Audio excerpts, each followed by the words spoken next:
like to welcome you all. Kedmila Falcha, this Thomas and Shaw, they left Wyden Yochthin, they gave the question left, Shinak Riven left, Wallam Kukula Fogri, Ara. My name is Thomas Okija, and I know some of you have me in class, and you know me as Thomas I, Professor I. And I wanted to share with you a few announcements before we listen to the lecture tonight. We're very fortunate with the funding of the Fulbright Commission and the Department of Arts, Heritage and Gaeltacht Affairs, and the National Lottery, that's Ireland's National Lottery, who have received funding for this series of lectures, and this is actually the third time that Moira Yochthin will be speaking to students at CUNY.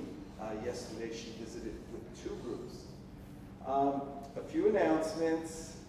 First, outside on the table we have our department brochure, and in here there's information about our many different minors. You'll see Irish in there, French, Spanish, and many other languages. So I encourage you to take a copy of our new brochure. And also we are offering Irish, an intensive course in the winter.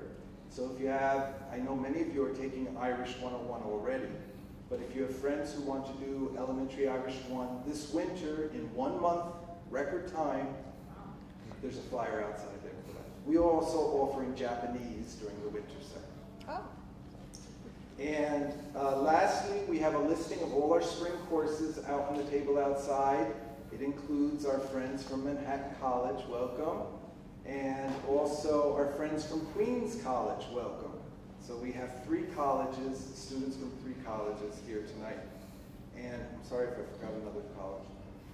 And so you'll see all of our courses there. And we have 2 of our other instructors here. Rona Niharul. You'd wave to everybody.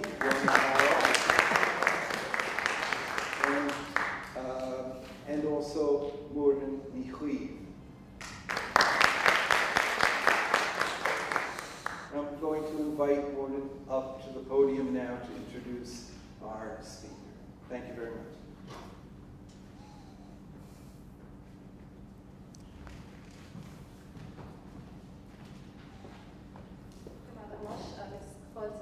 You're all very welcome. I feel like I should welcome my own Lehman College student as well, since they didn't get a mention there. So we're very lucky to have Moira Yochthin with us today from Ireland, and thanks again to the Fulbright Commission. Moira is a native Irish speaker from the Connemara Gaeltacht, which is in the west of Ireland. It's the nicest Gaeltacht, to be honest. She's a professor in Mary Immaculate College, University of Limerick, where there are both undergraduate and postgraduate students learning Irish language, literature, culture, and plenty of other things, I'm sure. Her main academic interests are sociolinguistics, especially acquisition of Irish as a first language in the Gaeltacht areas. She's also a co-author with her own Professor Eliza of Colloquial Irish, an Irish language textbook, and also has a particular interest in drama and traditional arts in the Gaeltacht. I'm sure many of you know her as the presenter of the very popular radio show Focal Farah that was on Radio na Gaeltacht, which dealt with different language and linguistic matters. So, Gama Hilawilla, I'd like to welcome Moira up to speak about the road ahead on Gaeltacht as a bedrock for Irish-speaking communities of the future. Gramali.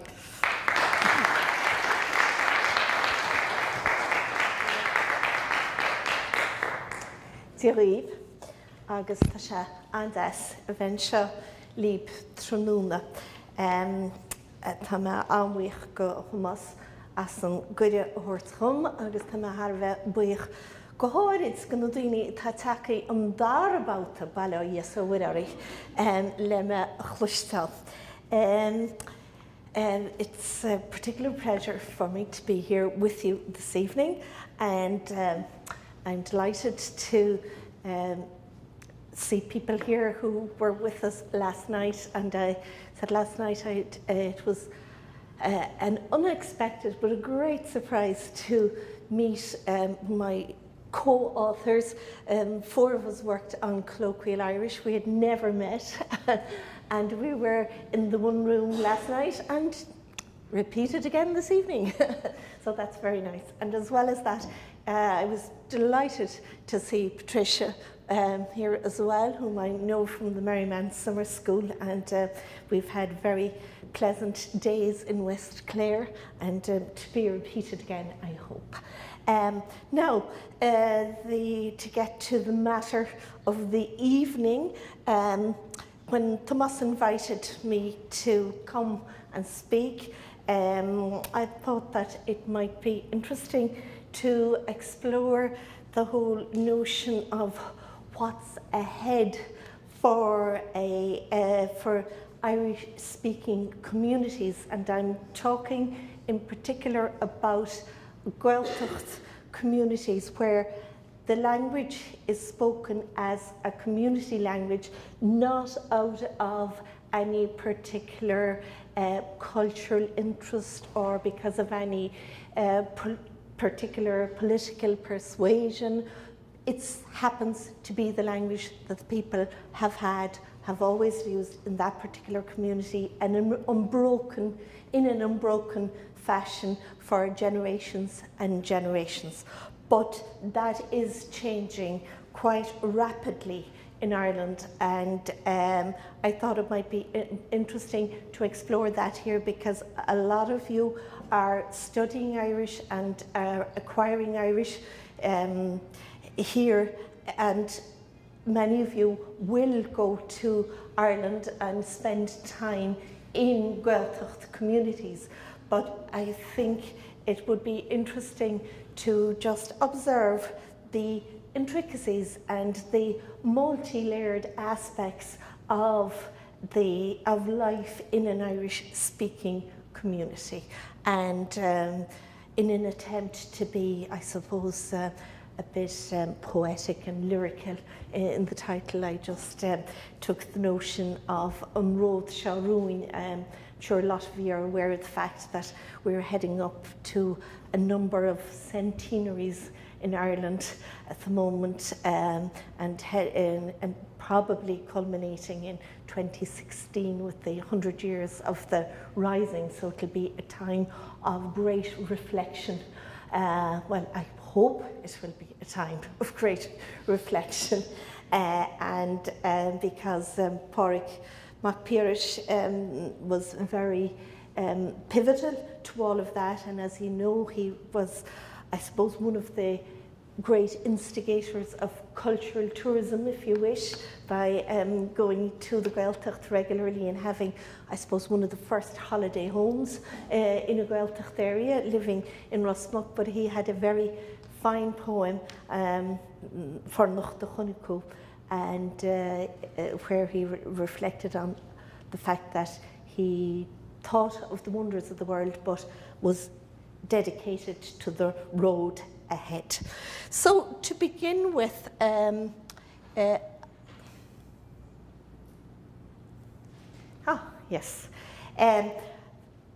give a bit of context to the whole issue of Irish in Ireland, it comes, of course, as no surprise to you that we have 2 languages in the country. So, well, there are many languages being spoken in Ireland now, but as native languages to people who were born in Ireland, of people who had been born in Ireland prior to that, we have English and Irish. And since, I suppose, particularly the 17th century, the Irish language has been in decline for many, many reasons. But when we acquired our own state, and when we acquired our own mastery of our charge of our own matters, the government of the day and all the governments since have been in support of Irish as a language of the country. The Constitution in 1937 proclaimed 2 official languages in the country, Irish and English, but also stated that Irish is the national language. And indeed, within the Constitution, it also, in another article, that's Article 8, is the one that proclaims Irish as both official and the fact that it's national as well. But in Article 25, the Irish versions of the laws are given prominence over the English versions of laws. So if there's a question about a legal issue and if it needs to be defined, the Irish language version is the one that has prominence. So you could say then that Irish is part of government agenda since the foundation of the state. So with the foundation of the state, a decision was made towards the revival of Irish, right? And even though the vast majority of the people of the country were English speakers, the government then had to have certain strategies to support the maintenance of Irish, to ensure that citizens who did not have the language could acquire the language, and that citizens who chose to use Irish would be able to use it in every context of life. So a number of strategies were put in place, and I suppose the most long-ranging one, and the one I suppose that affected everybody in the country, was the one that that ensured that Irish was taught as a subject in all schools. So Irish as a subject in schools was brought in 1922.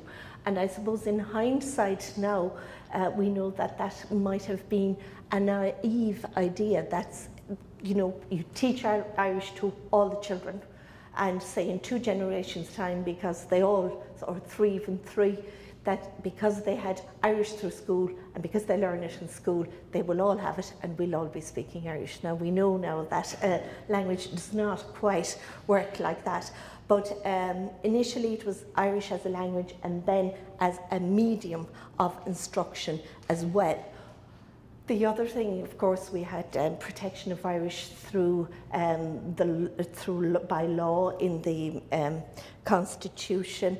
The civil service was supposed to work through Irish as far as possible, which of course was one of the reasons maybe things didn't work out quite as the enthusiasm of the hour would have wished.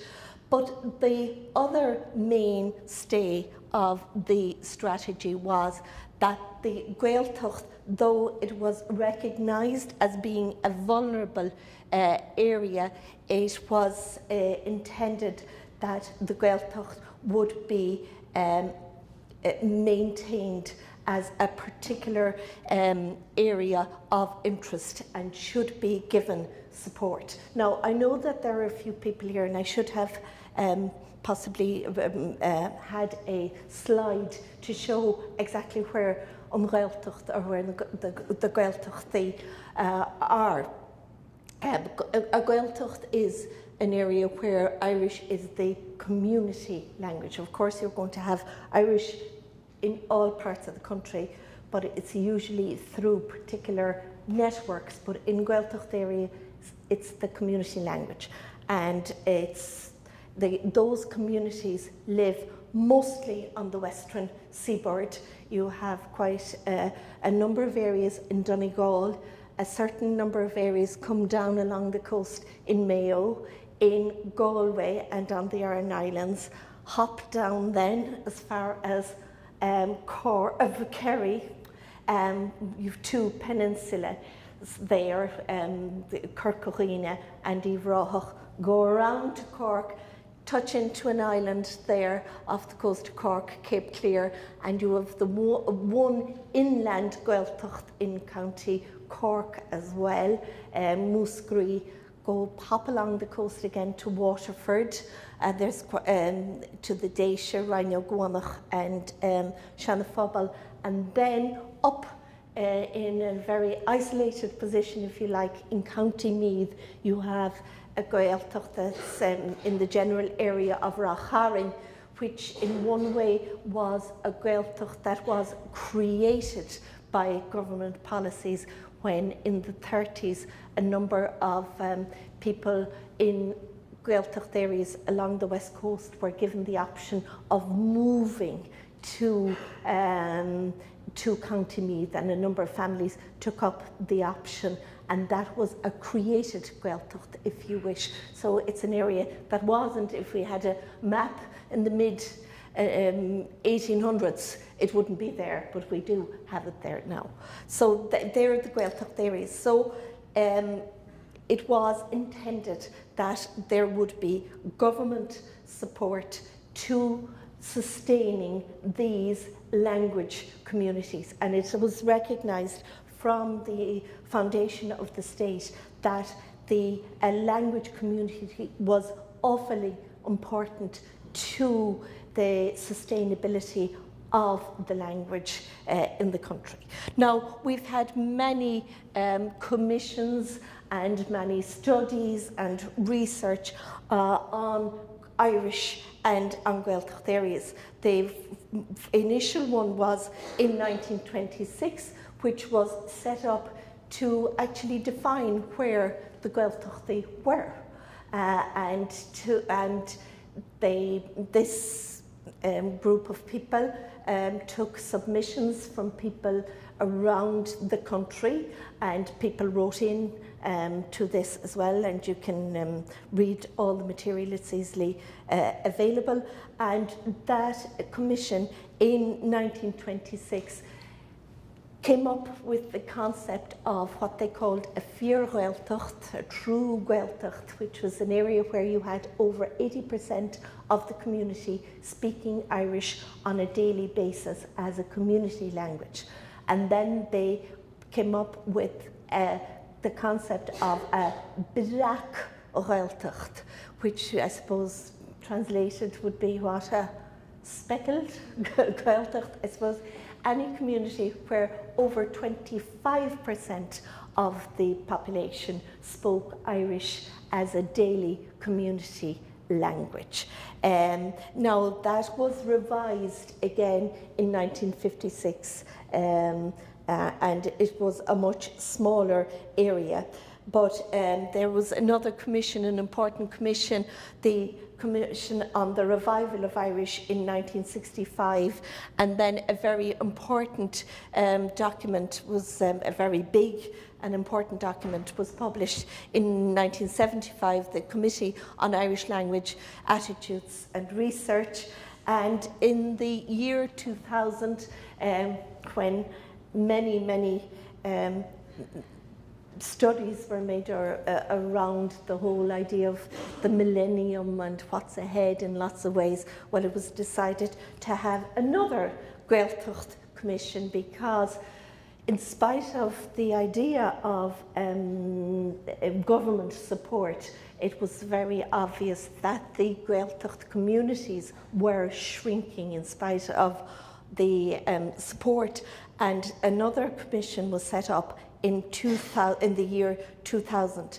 And one of the strong suggestions from that commission was that there would be a study on the use of Irish in Gaeltacht areas, and this, what's called in Irish, an Staidir Cuimseach Teangolaíoch, or the comprehensive linguistic study of the use of Irish in Gaeltacht areas, was commissioned and then published in the year 2007. This is the book, and you can actually access the material on the internet very easily. This is a very important study, because it was scientifically researched, and there were a lot of focus groups and a lot of surveying done, and there was particular emphasis on talking with younger people in Gaeltacht areas about what's ahead for the language. And one of the really strong conclusions in this particular research was because of the type of use that the youth were engaging with Irish, the fact that a lot of the youth, even though they have Irish, are not using it as their language of choice when they're particularly in social situations. The result of this particular study is that if this continues, that Gaeltacht areas, as areas where the language is spoken as the community language, will cease to exist in between 15 and 20 years' time. And this was published in the year 2007, so the clock is really ticking on that already. And the very latest thing that the government has put in place was this, what they called the 20-year strategy for the Irish language. And this is it here, and that was published in the year 2010. And this is now the document on which all present government plans are set out.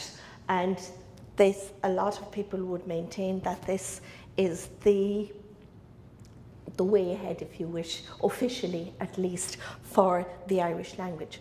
And this document does recognise very quickly that there is a crisis in Gaeltacht areas. And I don't think anybody in Ireland would deny the fact that Irish will be spoken, and Irish will be spoken for a long time, and there'll be plenty of Irish speakers.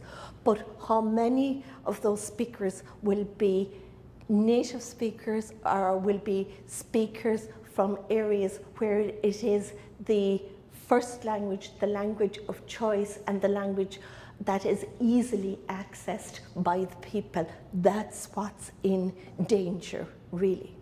Now, the main aims of the Strateis Fiche Bliain, there are a number of aims, but their general aim is to increase the number of daily speakers of Irish from present 83,000 to 250,000 in 20 years, right? And you would say in one way, well, 250,000 people isn't an awful lot out of a population of, let's say, almost 5 million. But on the other hand, if at the moment what we have as a daily number, and this is outside of the education system, of course, and this statistic of 83,000 is based on the census statistics. So these, and of course you have to be very careful about census statistics as well, because it's self-reporting, of course, but that's the aim of the government. And as well as that, they intend to increase the daily use of Irish in the Gaeltacht by 25%. And I would maintain, and a lot of people in Ireland would maintain, that to sustain these Irish speakers and to increase this number, you really need a strong Gaeltacht base to be able to have such a strong number of daily speakers as well. But because of issues that are prevalent in Gaeltacht areas, one would question how achievable these aims are. Now, let me remind you of what the Commission in 1926 set out, that you had a Fíor Gaeltacht of areas where you had 80% plus daily speakers of the language, and then the Brak Gaeltacht was less. Now, the Stadéir Chuimsíocht Teangólaíoch proposed that, even though that whole concept of Fíor Gaeltacht and Brak Gaeltacht had been abandoned, but a lot of the support systems, particularly Údarás na Gaeltachta and Rian na Gaeltachta, which would be government agencies working in these areas, would have to work in areas where you'd have very small number of speakers as well as areas that are very, very strong. So the Staidir Cuimsiach Teangolaigh proposed 3 types of Gaeltachtaí, 3 categories, where category A would be areas where you'd have 68% of the community speaking Irish on a daily basis, and category B where you'd have 44% or more speaking Irish on a daily basis, and category C would be less than 44%. And their suggestion would be that you would have different types of support systems in the different areas, but obviously you would channel the main supports into the areas that are strong in an attempt to make those areas, at least to maintain it as strong as it is, and hopefully make it stronger. But of course, already you see a problem or a challenge there, in the sense that, well, in an area where you'd have 68% daily speakers, you'd have 30 what? Very good, Con. There we are. That's why I gave the sum out there, that who don't speak Irish on a daily basis. And we all know, and I'm sure all of you are familiar with the situation where if you have a non-speaker of the language, what people normally do is change to the language where everybody is accommodated. And of course, in the average situation, that would be considered the polite thing to do, if nothing else. But of course, if you keep going on with being polite all the time, the situation arises where Irish doesn't get an opportunity to be there as the public language. But to just put in words the conclusions of the Staidir Cuimsiach Teangolaigh, it said that the interaction between the current generation of parents and the education system and other Gaeltacht institutions, that particular interaction is failing to generate a new generation of active Irish speakers. They are Irish speakers, but they're not active enough within their own peer group, if you wish. And that's as a result of a number of things, but mainly the ubiquity of English in the socialization processes of youth, and the role of English in Gaeltacht schools, and because of all the various types of media, print and visual, or oral, and the new medias. And it also concluded that unless the current practice of Irish language use is extended beyond the context of family and of neighbours, because that's what they found out what was happening with younger people, and unless the education system is empowered to influence the socialisation processes in schools, Gaeltacht as a speech community will be short-lived. And as I said already, they suggest 15 to 20 years. Now, it's not all bad news. The evidence from the Staidir Cuimsiach Teangolaigh suggests that the youth, young people, are positive and supportive of the language. Yet, it is very sobering, at the very least, to notice that only 25% are active speakers in their own age cohort. That's through the Gaeltacht as a whole. So 1 in every 4, right? And if you break it down by the various categories that have been suggested, that it is very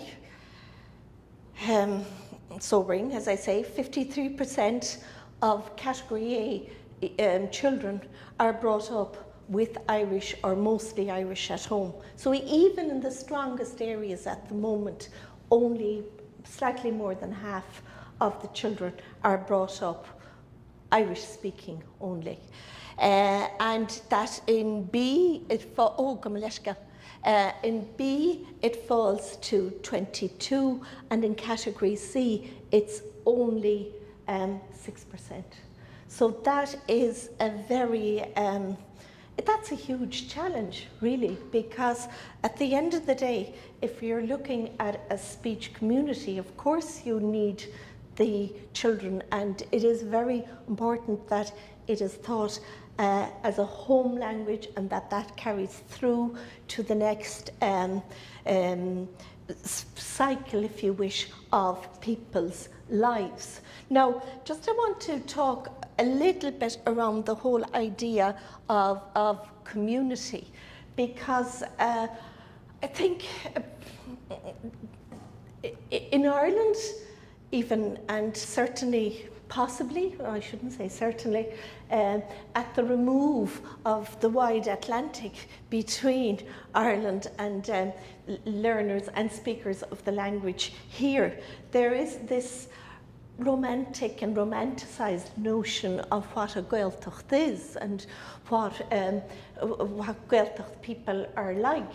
And I think people who have very little interaction or knowledge of day-to-day life in Gaeltacht areas will presume that a Gaeltacht is an area where the community speaks Irish, they're bilingual, that people have English, but that Irish is the community language in all aspects of life in the community, in the shop and with your neighbour and in the various clubs and in the church and at school and that kind of thing. So if I take the community in which I live myself, I live in Unspiddow, which some of you may know. It's about 11 miles west of Galway City, and it would be known as being an Irish-speaking area, and we have had an Irish college in the area, and that's possibly one of the reasons it's so well known.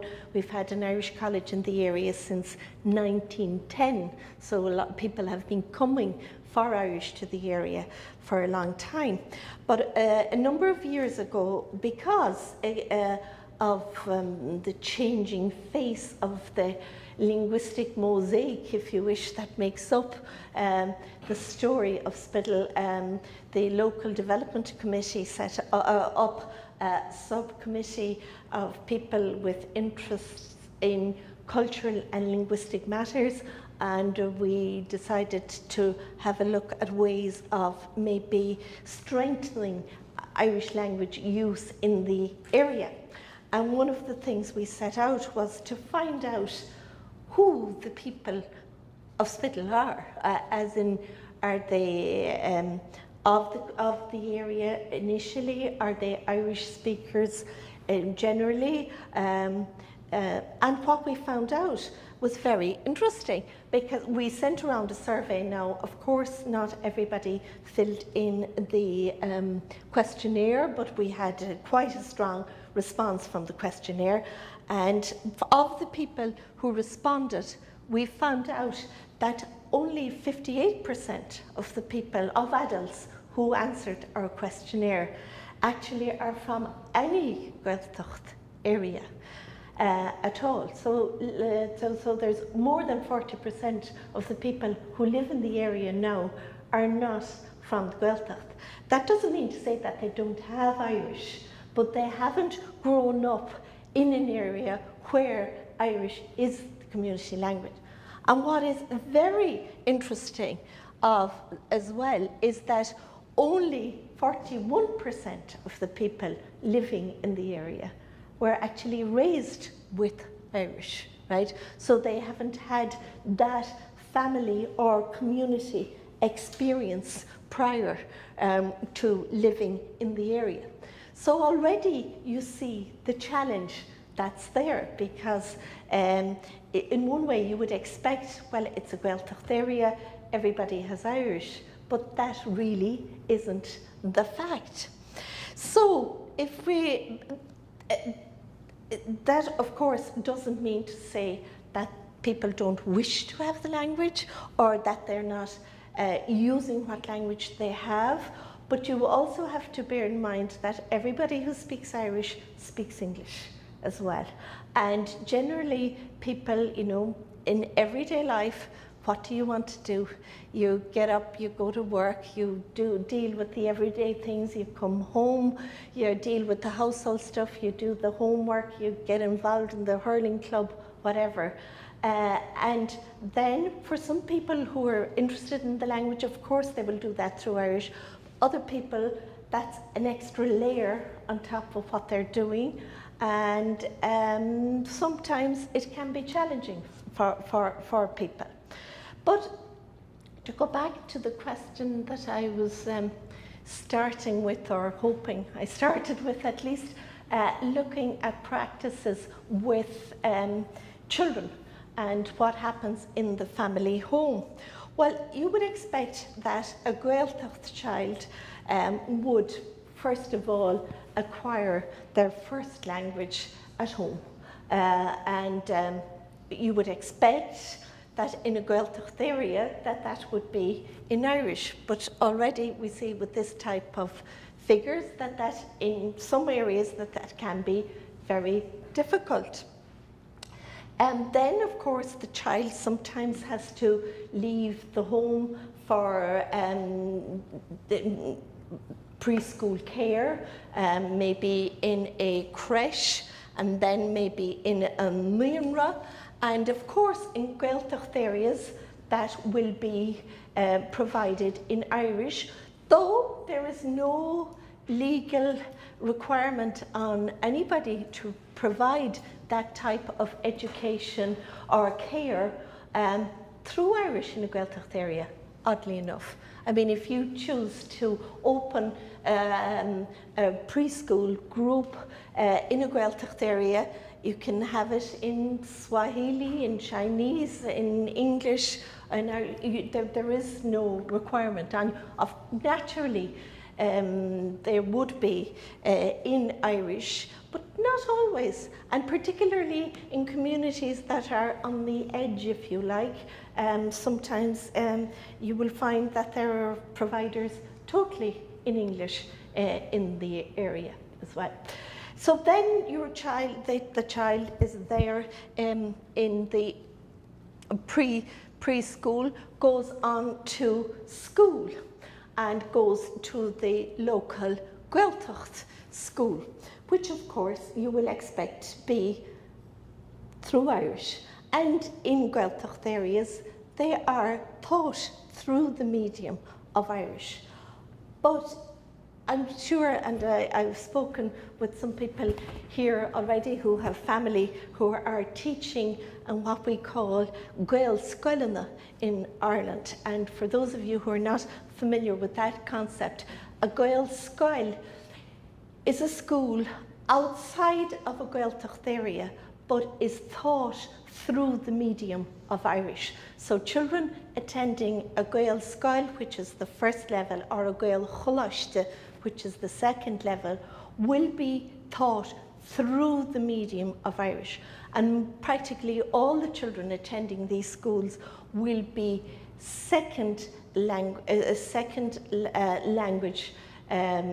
speakers of Irish as opposed to first language. But usually they do very well in these schools. But the fact of a Gael Scoil is that parents choose that type of education for their children. They have a choice of sending children to an English-speaking school or an Irish immersion school. And there are very strong linguistic policies set down in those schools. Now, in Gaeltacht areas, the schools, of course, are taught through Irish, but generally people send their children to the nearest school.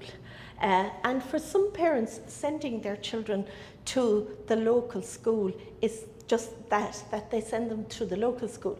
But if they don't speak Irish at home themselves, or have made a choice not to speak Irish at home, they're not that particularly enthusiastic, let's say. It's not that they'd be against the fact that the children will get Irish at school, but they're not as committed, let's say, to the choice, to the language choice, as you will find in Gael Scoileanna.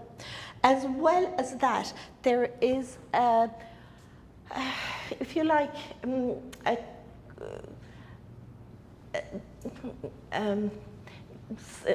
Dileadach, I don't know what the English for that is. There is something that isn't very, very clear, something that's obscure, let's say, around what the definition of immersion education actually is. Now, in one sense, it's very easy to understand what immersion education is, that you immerse the child in the target language, in the Irish language in this case. But of course, immersion for us in Ireland means to the exclusion of English. But of course, children will have to learn English as well. And in Gael Scoileanna, the policy was that English wasn't started until about 2 years into the programme, and that's to do with even reading of English and that. But 2 years ago, Minister of Education, we had decreed that every child in Ireland has to learn English and Irish from the very first day they go to school, which of course ran against the policy of the total immersion. Now that has been revised, and in the total immersion schools they don't start English until the 4th term at school. But in Gaeltacht schools, generally, even though schools will tell you that the policy is total immersion in Irish, most Gaeltacht schools will start teaching English at day 1 as well. And they will start teaching reading skills in English and in Irish at the one time. And you would say to yourself, well, how can that be a problem? Or how is that a problem? But because, again, of the ubiquity of English, English is going to be heard easily on television, visitors, the whole lot, even within families where they don't have much exposure to English. There is a whole issue around what is the best practice and what is actually the definition of what are the best practices in Gaeltacht schools. Now, it's not all negative news either, because there are certain positive things happening. And in Gaeltacht areas as well, that for a number of years now, there has been a language support system set in place within the schools for children who come to school, to the Gaeltacht school, which is completely through Irish, but who don't have Irish from the home. Now, why would they not have Irish from the home? Well, they could be people who moved to the area who weren't Irish speakers to begin with. They could be from what you might call a mixed linguistic marriage, where you had a parent with Irish and a parent who didn't have Irish, and that the language of the home was deemed to be English. Or there could be children whose parents are Irish speakers but have decided that they will give English to their children first because they've had possibly experiences with emigration themselves and had difficulty not having fluent English, or that they perceive they didn't have fluent English, and they've say that, well, we leave it to the school and they can learn the language at school. So there have been support systems where we call, where we have Cúntóirí Teanga, or language assistants, who give extra support to these children in the schools. And what I particularly like about this system is that these people who come into the schools are not necessarily teachers at all. They're people who speak the language very well and who relate very well to children. And that system has been quite strong, and at hand it has managed to generate good speakers of the language.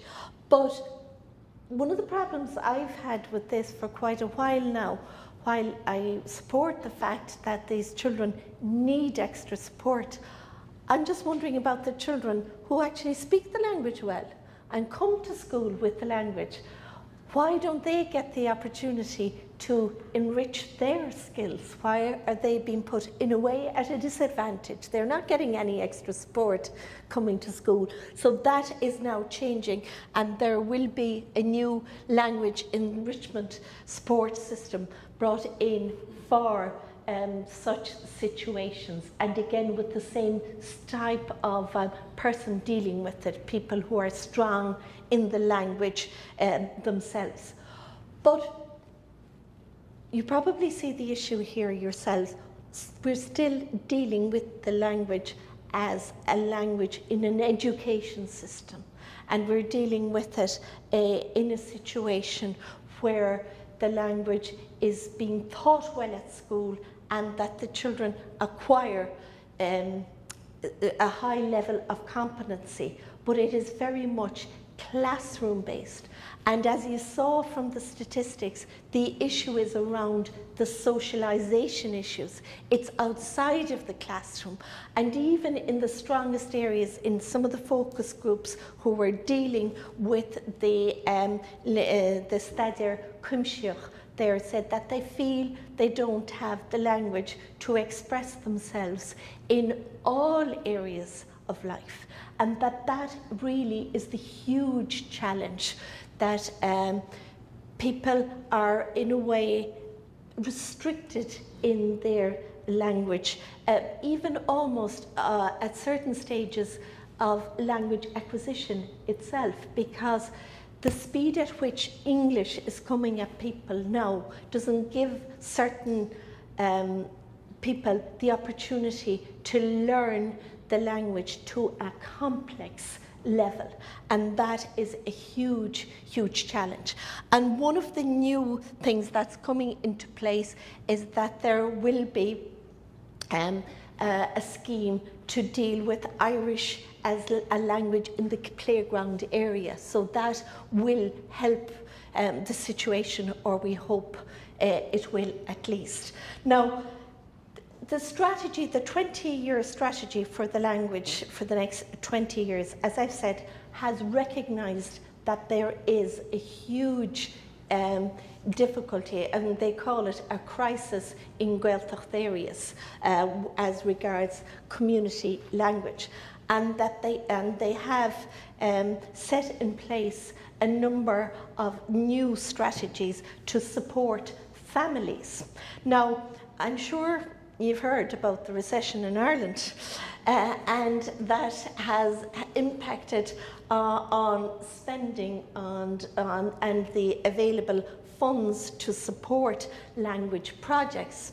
And there was a time, and up till very recently, that one of the support schemes, bring your mind back to the time of the language planning and what the government had put in place to support Gaeltacht areas and Gaeltacht families, and there was a stipend was paid to families that spoke the language as a home language. It was deemed an encouragement. I think it's, I remember a time, I do remember a time, it was £5 a year. Now, it doesn't keep anybody speaking a language, I think, but it was a recognition, let's say. And up till last year, an Irish-speaking family in Gaeltacht areas, not outside of Gaeltacht areas, were given I think €260 a year. Now, mind you, the Staidir Cuimsiach Tean Gcomhairle proposed that be raised to 5,000 and to make it a real incentive, but that was scrapped. And what has come in place, the government has proposed two major things instead of it. One of them is a pucáiste, a package to encourage families to consider using Irish with their children. So if expectant families are being given a package which includes some material on the advantages of being bilingual and how important it is to start at an early age, and some CDs with songs and that type of thing. And now a lot of people have been quite cynical about this, but I don't think, I'm not one of those people, because I think one of the really, really big difficulties that the language has is that people aren't aware enough of how complex language acquisition is, or they're not aware of the different types of bilingualism, or even how bilingualism or multilingualism works. And that people aren't aware enough, I think, of knowing that their own individual linguistic behaviour has an impact on what happens globally. So I think giving parents an opportunity to reflect on language choice is a very good idea. But I think it should be extended beyond what parents are thinking about. I think we need a language awareness campaign within all language communities, and that language communities would be made aware of the issues around language use and language choice, and we maybe need to find strategies on how you include the English speakers in the community as part of the community without impacting negatively on Irish language use within the communities.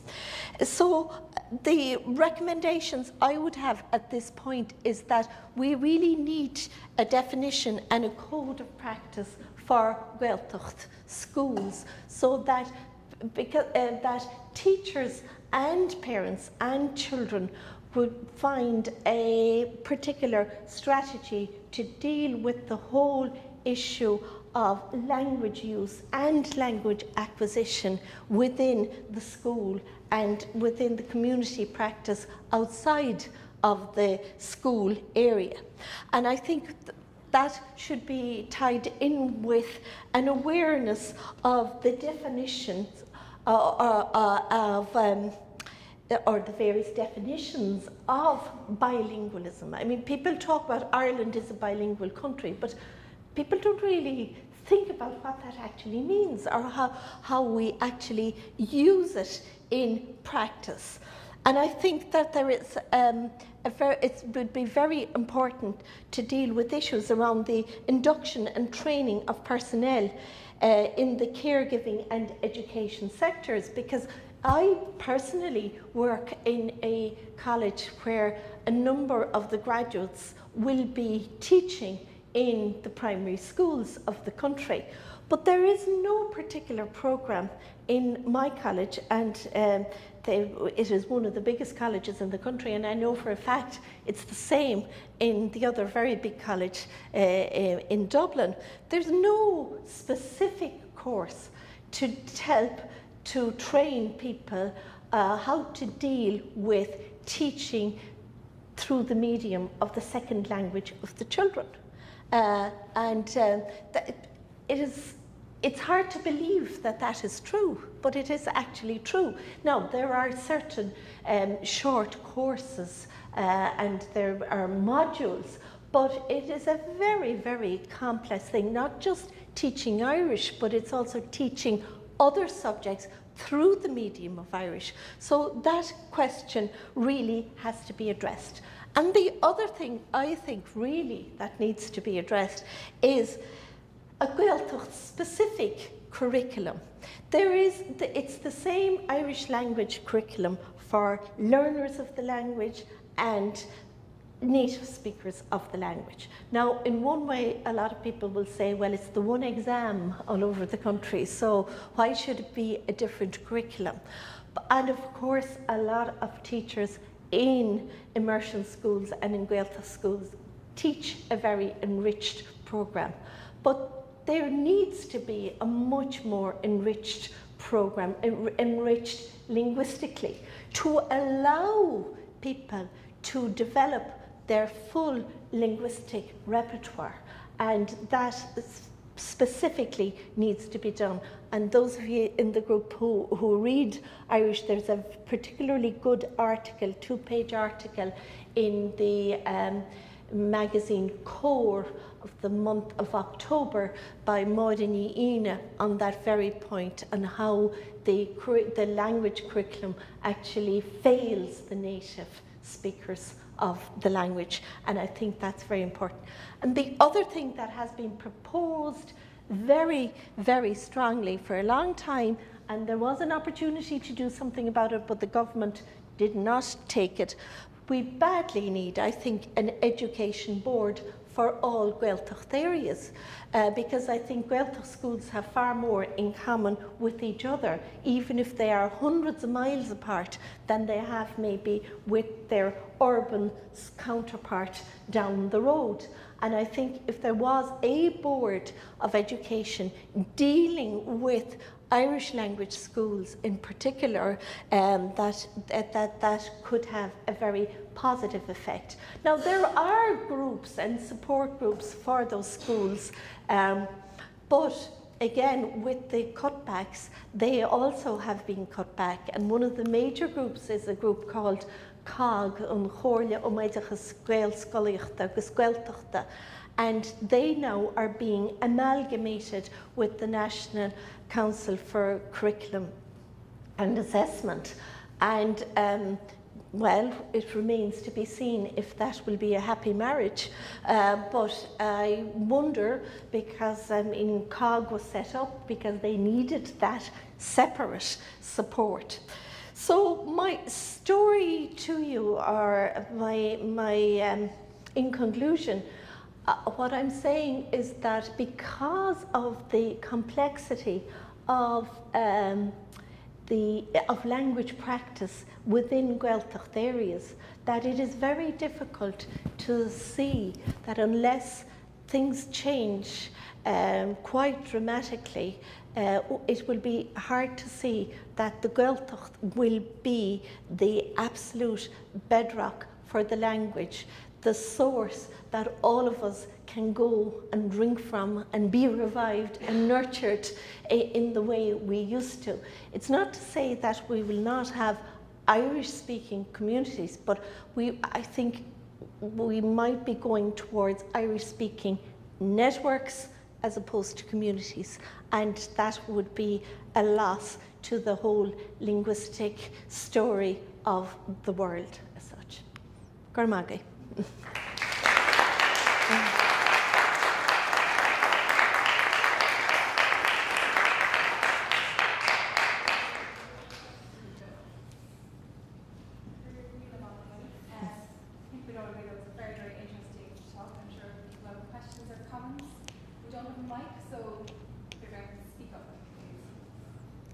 Chat.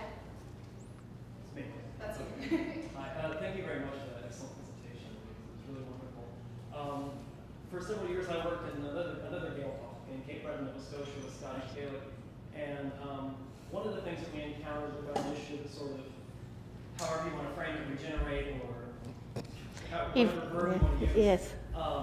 Through the Gaelic Council of Nova Scotia and provincial politics also, we found a sort of disparity between this ideal of cultural authenticity, which in my opinion doesn't exist, and on the other side of the pole, there's sort of commercialization of the language, right? That's one of the obstacles we found was trying to negotiate that balance, because if you're looking at funds from the province, for example, it has to be commercial. It has to be framed in such a way that there's tourism, we're putting up signs, even if people can't pronounce the signs, there's still going to be signs, you know, of recognition somehow. But on the other side, on the language side of teaching in local communities and whatnot, we saw a disparity between native speakers of the language and the language that was being taught to subsequent generations being pretty disparate, being pretty different. Far apart. Yes, of course. Now, every Gaeltacht has its unique set of circumstances. Ireland is not Nova Scotia by any means.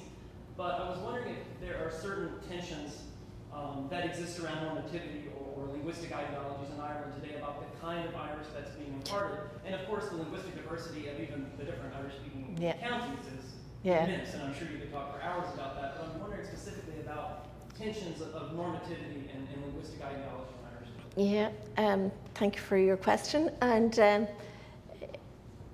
there are issues around that. I don't think it is particularly tense as such. The language, the written language, is thought in quite a standardized way, and I would think that teachers would believe anyway that there is teaching the standardized orthographic form of the language, but sometimes that is done to the detriment of the spoken language of the area as such. And for a while there, about in the mid-1990s, the Donegal Gaeltachtaí in particular brought out, in the primary schools, they brought out a series of books that, specifically written in the language of the area itself, because they were afraid that that particular local uniqueness was being lost. Where you see the greatest tension, I think, around that is the practices on the television through Irish, as juxtaposed with what happens on the Radio na Gaeltachta, which is the all-Irish channel. A lot of people would maintain that the type of language you hear on the radio is nearer the Gaeltacht community everyday parlance, whereas what you hear on television is nearer what you hear from learners of the language, and often that it's not acquired to the level of competence that you would expect from fluent users of the language. Would I be right on that? Yeah, but there isn't a huge tension around it, even though you would see the difference for sure. I don't know if that answers your question. Cha? When I was in Ireland, I enjoyed the Coola, the children, the Coola Cathad. Yeah. Mainly. Now, would that be more, do you think, more native? Well, you have a mixture of, yeah, you'd have a mixture of speakers there. Do you think that type of programming, to get the kids started? And they're very popular, yeah, very, very popular as well. And that has been one of the great things about the television. Of course, we didn't have an Irish language channel until the mid-1990s. 1996 was when that was launched. And even though it's not complete, it's not a channel that's totally in the Irish language, we'd have a number of English language programs on it as well. It has, in particular, as you said, given an opportunity for Irish-speaking families to have material in Irish for their children. Yes, exactly. Yeah, I think the type of language you hear on those cartoons is quite natural and nearer. Yes, it wouldn't be a standard. It's not removed from what you hear in normal everyday speech in Gaeltacht communities. Rosalind, Cha. One thing that I hear a lot from American students, both at the university level that I teach and adults in night school, is that they're just amazed at how difficult they perceive Irish to be. And in a nutshell, we could say that the words change at the beginning with initial mutations. Yes. The words change in the middle sometimes, and the words change at the end. All they're really used to is words changing at the end, adding a plural ending, adding a past tense ending. So I'm wondering what you find, let's say, with families that are not native speakers, because presumably for the native speaker, these aren't difficulties, they're just natural. But families that maybe move to Gaeltacht and maybe one spouse speaks Irish, the other one has learned medium fluency. And to what extent, do people who are trying to increase their fluency in Irish feel that Some people do, and because I teach language at third level, and my students would have been exposed to Irish for a number of years, even though I'm highly amused when I hear people in Ireland telling us that, well, we learned the language for 14 years and we still can't speak it. But if they were learning it for 14 years, they would be able to speak it. They don't learn it for 14 years. You have X number of minutes for X number of days for X number of years. And I don't know, would you have 14 weeks if you put it all together? But people do find that whole inflection thing very, very difficult and challenging. And of course, you will find people listening carefully and regretting the fact that the genitive case is almost dead, and that the log ulra is on the way out. But I suppose that's part of linguistic change anyway. The problem is the speed at which these things are being lost, and that part of that is because of the fact that people aren't being given a chance to fully acquire it. And I suppose they're not fully acquiring it because they don't have the opportunity to use it. And that's where the challenge lies, really, is being able to use it regularly enough and in a complex enough way to be able to acquire the intricacies of the language. And I think a lot of it too, we were talking about two different things. You were talking about people who are actively learning the language as students, and you were then talking about people who are maybe acquiring it by use without actually studying it. I suppose with my own students who would be actively learning it in class, a lot of them are very challenged by the whole issues around grammar, because people don't learn grammar from a very young age. They are only maybe looking at language rules when they become 18 or 19, because I don't know about the States, but in Ireland, I learned grammar, English grammar and Irish grammar and Latin grammar and French grammar. So you had all of that coming to university. That doesn't happen very much anymore, and I think that's a big challenge for people as well. I think the more you know about how it works, the clearer it is. I'm not saying it's easier, but there's more of an excuse for it, if you like. Yeah, but it is more challenging, I think, for people to acquire the language to a fluent and error-free level without a lot of use and practice in any situation. Yeah. Cha, ceach bhfuil tú?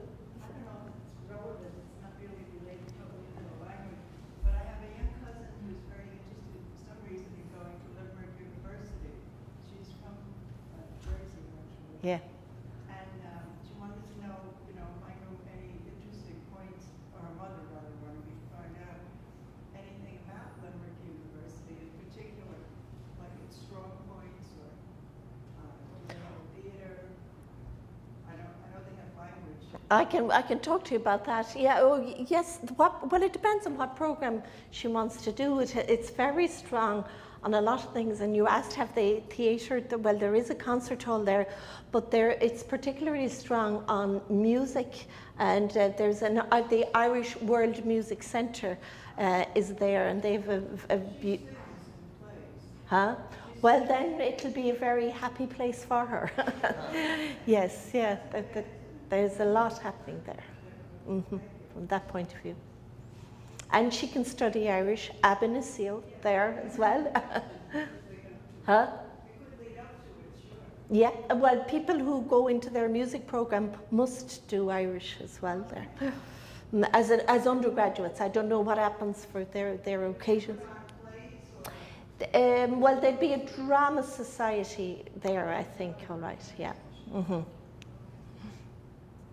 But she could also come to my campus, and they definitely put on plays. And we have a theatre as well. On the other side of Limerick City. We're part of I'm at Mary Immaculate College, and we are institutionally autonomous but academically integrated with the University of Limerick. So we would get our degrees are validated by the University of Limerick, but we're an independent college of humanities and liberal arts. I'll give you the full story.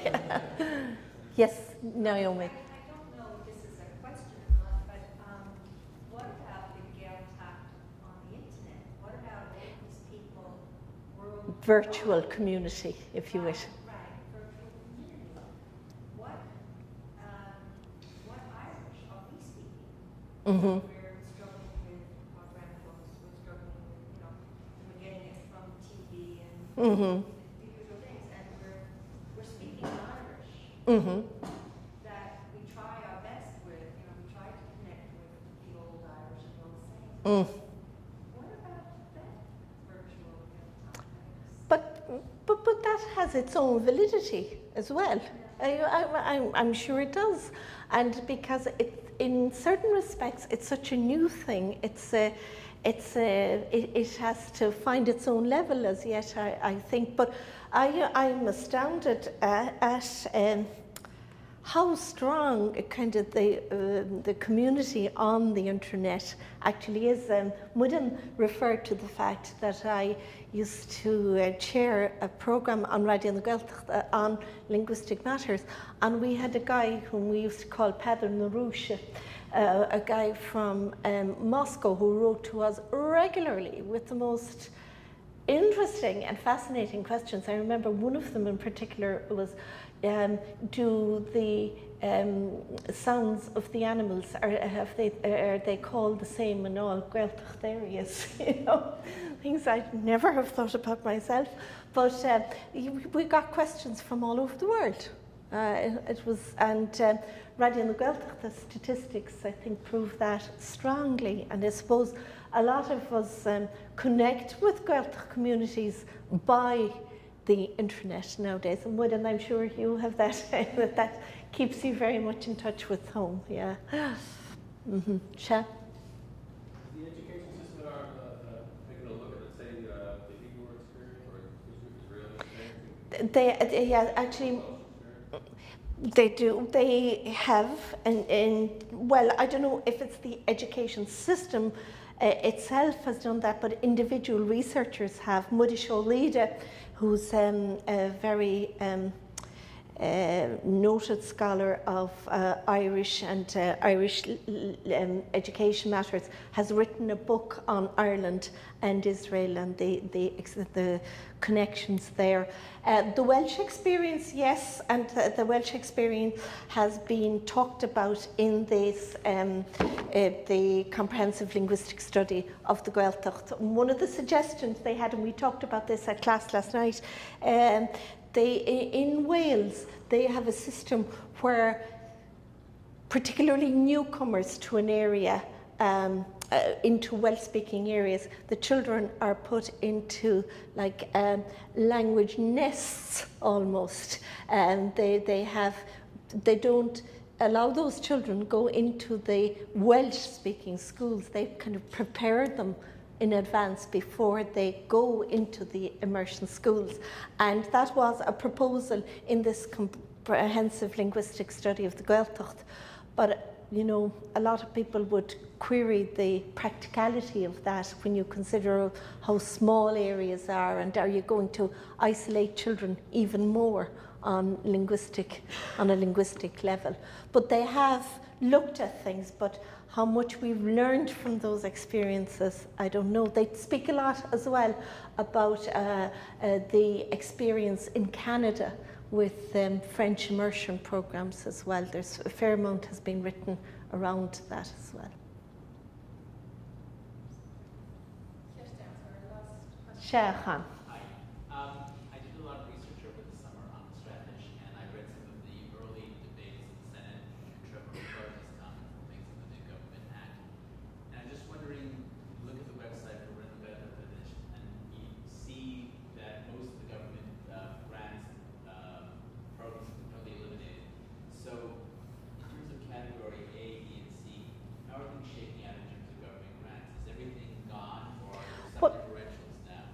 well, not everything is gone, and as regards the category A, B and C, the one thing I talked to you about this package of encouragement, let's say.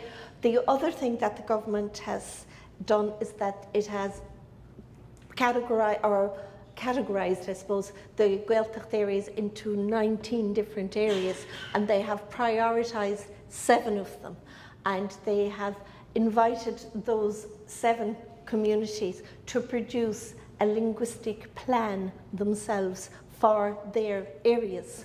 And they've targeted strong areas, like in Connemara you have my own area, and which is Cosharige, and further west Carrarua, agus na Hilláin, and you have Waterford, the Waterford Gaeltacht, and an area in Guidoid, and strong areas, because a lot of people would say, well, strengthen what's strong, and at least you have something solid there.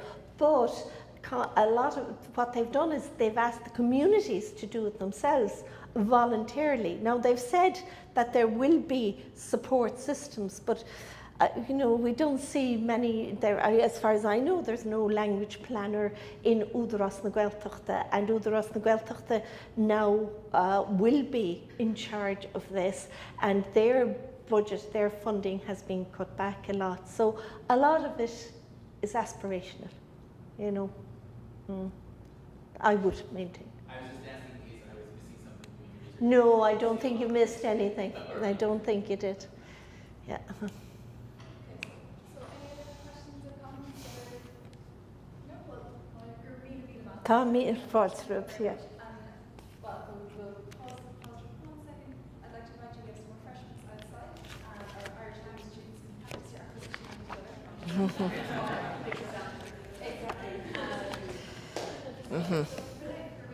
Tá gur míle maith againn, and thank you for your patience.